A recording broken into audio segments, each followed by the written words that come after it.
Hello everyone, स्वागत है आपका मेरे यूट्यूब चैनल में। अगर आपको दुर्गा जी का हवन कराने के लिए पंडित नहीं मिल रहे हैं तो आपको चिंता करने की कोई भी ज़रूरत नहीं है। मैं आपको इस वीडियो में सरल माध्यम से किस तरह हवन किया जाता है उसकी विधि के बारे में बताऊंगी, जिससे आप स्वयं ही हवन कर सकते हैं। आपको पंडित बुलाने की आवश्यकता नहीं पड़ेगी। नौ दुर्गा में हवन का विशेष महत्व होता है। हवन करने से हमारे घर की नकारात्मक ऊर्जा समाप्त हो जाती है और आपके आसपास का वातावरण जो है सकारात्मक ऊर्जा से भर जाता है तथा सारा वातावरण शुद्ध हो जाता है।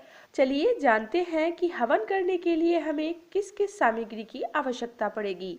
हवन करने के लिए हमें धूप, कपूर, लौंग, इलायची, चीनी, गाय का घी, गाय के उपले, आम की लकड़ी, आम के पत्ते, लोबान, गूगल, एक गोला, कलावा, लाल कलर का कपड़ा, जौ और एक हवन कुंड की आवश्यकता होगी। अगर आपके पास हवन कुंड नहीं है तो आप ईंटों को चौकोर आकार में बिछा लें और उसके ऊपर थोड़ी सी रेत डाल लें और उसके बाद हवन करें। रेत हम इसलिए डालेंगे ताकि जो आपकी फर्श है ये खराब ना हो। तो चलिए जानते हैं हवन की विधि कि किस तरह से आप घर पर स्वयं हवन कर सकते हैं। इसके लिए सबसे पहले आप रोज की जो पूजा करते हैं उसे कर लीजिए और उसके बाद आप पूजा करने के लिए आसन बिछा लीजिए और सामने चौकी पर लाल कपड़ा बिछाकर माँ दुर्गा की फोटो और दुर्गा सप्तशती की पुस्तक जो है वो स्थापित कर लीजिए। ललाट में अपनी रुचि के अनुसार भस्म, चंदन अथवा रोली लगा लें, शिखा बांध लें, फिर पूर्व की तरफ मुख करके बैठ जाएं। उसके बाद हवन कुंड को रखें और कुश या फूल से गंगा जल लेकर हवन कुंड और चौकी पर छिड़ककर इस जगह को शुद्ध कर लीजिए। इसके बाद हवन कुंड के चारों ओर सिंदूर, अक्षत, रोली तथा पुष्प चढ़ाएं और उसके बाद स्वयं को शुद्ध करें। उसके लिए आपको 4 बार आचमन करना है। आचमन करते समय हाथ में जल लेकर 4 मंत्रों को इस तरह पढ़ें। ओम ऐं आत्म तत्वम शोधयामि नमः स्वाहा। दूसरी बार ओम ह्रीं विद्या तत्वम शोधयामि नमः स्वाहा। तीसरी बार जल लें और इस तरह से मंत्र का उच्चारण करें। ओम क्लीं शिव तत्वम शोधयामि नमः स्वाहा। और चौथी बार ओम ऐं ह्रीं क्लीं सर्व तत्वम शोधयामि नमः स्वाहा। इस जल को आपको स्वयं पीना है और फिर बाद में जल लेकर ओम गोविंदाय नमः कहते हुए अपने बाईं ओर हाथ धो लें। हवन कुंड में आम की लकड़ियों को चारों तरफ लगा लें और फिर बीच में कपूर रखकर अग्नि को प्रज्वलित करें। इसके बाद हवन में 4 बार घी की आहुति दें। हवन करने से पहले आपको कुछ विशेष बातों का ध्यान भी रखना चाहिए कि हवन में आपको किस हाथ से जो है आहुति देनी है। तो उसके लिए हवन में मृगी और हंसी मुद्रा को शुभ माना जाता है। मृगी मुद्रा वह है जिसमें अंगूठा, मध्यमा और अनामिका उंगलियों से सामग्री डाली जाती है और हंसी मुद्रा वह है जिसमें सबसे छोटी उंगली और कनिष्ठिका उंगली का प्रयोग नहीं किया जाता है। शेष 3 उंगली तथा अंगूठे की सहायता से आहुति दी जाती है। इसके बाद घी से या घी मिश्रित सामग्री से हवन करें और इन मंत्रों का हवन प्रारंभ करते समय जाप करें। ओम गणेशाय नमः स्वाहा। ओम अग्ने नमः स्वाहा। ओम गौर्याय नमः स्वाहा। ओम नवग्रहाय नमः स्वाहा। ओम महाकालिकाय नमः स्वाहा। ओम हनुमते नमः स्वाहा। ओम कुलदेवताय नमः स्वाहा। ओम ब्रह्माय नमः स्वाहा। ओम विष्णुवे नमः स्वाहा।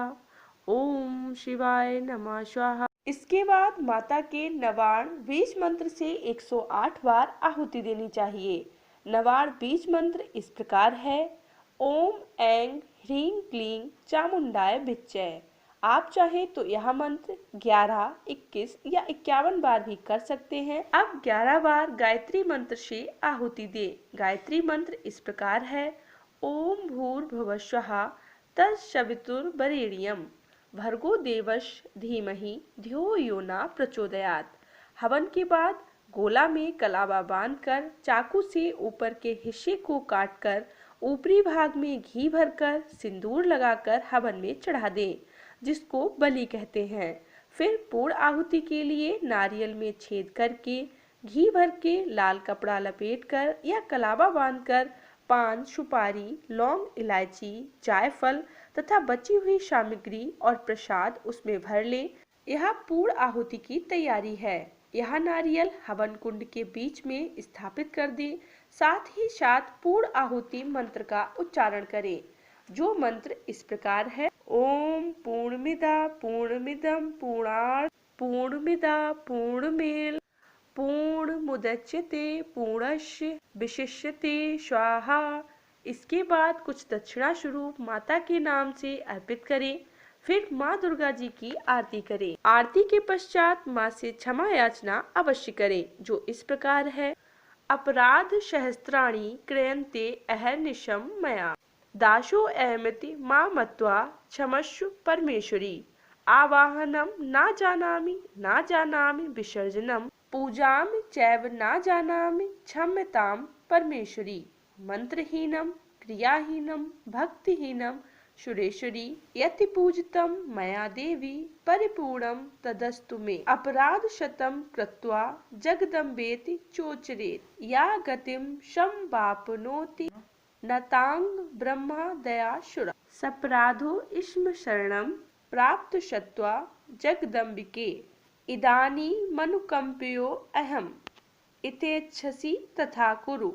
अज्ञानादि स्मृति भ्रांत्या यन्यूनमधिकं कृतं तत्सर्वं क्षम्यतां देवी प्रसीद परमेश्वरी। कामेश्वरी जगन्माता सच्चिदानंद विग्रहे ग्रहणार्चामिमां प्रीत्या प्रसीद परमेश्वरी। गुह्याति गुहि गोप्त्री ग्रहणास्मत्कृतं जपम सिद्धि भवतु मे देवी तत्प्रसादात् सुरेश्वरी। अगर आप इस क्षमा प्रार्थना को संस्कृत में नहीं पढ़ पा रहे हैं तो आप इसे हिंदी में भी पढ़ सकते हैं। ये इस प्रकार है कि परमेश्वरी, मेरे द्वारा रात दिन सहस्त्रों अपराध होते हैं। यह मेरा दास है, ये समझकर मेरे उन अपराधों को तुम कृपा पूर्वक क्षमा करो। परमेश्वरी, मैं आवाहन नहीं जानता, विसर्जन नहीं जानता तथा पूजा करने का ढंग भी नहीं जानता, मुझे क्षमा करो। हे देवी सुरेश्वरी, मैंने जो मंत्रहीन, क्रियाहीन और भक्तिहीन पूजा किया है वह सब आपकी कृपा से पूर्ण हो। सैकड़ों अपराध करके भी जो तुम्हारी शरण में जा जगदम्बा कहकर पुकारता है उसे वह गति प्राप्त होती है, जो ब्रह्मादि देवी देवताओं के लिए भी सुलभ नहीं है। हे जगदम्बिके, मैं अपराधी हूँ, किंतु तुम्हारी शरण में आया हूँ। इस समय दया का पात्र हूँ, तुम जैसा चाहो वैसा करो। हे देवी परमेश्वरी, अज्ञान से, भूल से अथवा बुद्धि भ्रांत होने के कारण मैंने जो न्यूनता या अधिकता कर दी है वह सब क्षमा करो और प्रसन्न हो। सच्चिदानंद स्वरूपा परमेश्वरी, जगन माता, कामेश्वरी, तुम प्रेम पूर्वक मेरी यह पूजा स्वीकार करो और मुझ पर प्रसन्न रहो। देवी सुरेश्वरी, तुम गोपनीय से भी गोपनीय वस्तु की रक्षा करने वाली हो। मेरे निवेदन किए हुए इस जाप को ग्रहण करो, तुम्हारी कृपा से मुझे सिद्धि प्राप्त हो। क्षमा प्रार्थना करने के बाद आप उस आरती को घर में चारों तरफ ले जाएं।